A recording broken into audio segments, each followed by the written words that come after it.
ناظرین، پاکستان اقوام پہلگام واقعے میں ملوث نہیں۔ اقوام متحدہ کی رپورٹ نے پاکستان کے موقف کی تائید کر دی۔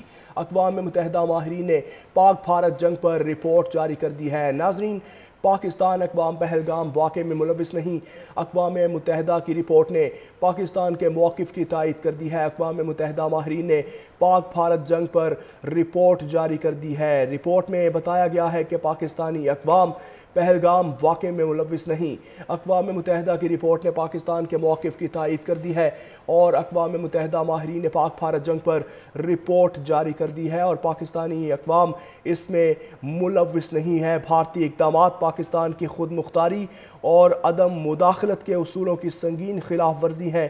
خصوصی ماہرین کی رپورٹ میں مزید کہا گیا کہ اقوام متحدہ کے خصوصی ماہرین نے سینتاس معاہدے پر بھی پاکستان کے موقف اور بیانیے کی بھرپور تصدیق کر دی ہے۔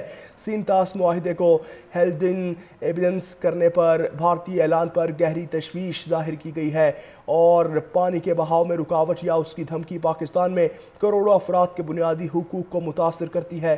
خصوصی ماہرین کی رپورٹ میں مزید کہا گیا ہے کہ پاکستان کے عوام اس میں ملوث نہیں ہے۔ اقوام متحدہ کے خصوصی ماہرین نے پاکستان کے موقف اور بیانیے کی بھرپور تصدیق کر دی ہے۔ بھارت کے یک طرفہ اقدامات پر اقوام متحدہ کے ماہرین کے سخت اعتراضات پاکستان نے حملے میں ملوث ہونے کی تردید کی ہے اور غیر جانبدار اور شفاف تحقیقات کا مطالبہ کیا ہے۔ 7 مئی 2025 کو بھارت نے آپریشن سندور کے تحت پاکستان کی حدود میں طاقت کا استعمال کیا۔ یہ طرز عمل اقوام متحدہ چارٹر کے خلاف ہے اور بھارت نے اقوام متحدہ چارٹر کے آرٹیکل 51 کے تحت سیکیورٹی کونسل کو باضابطہ اطلاع نہیں دی ہے۔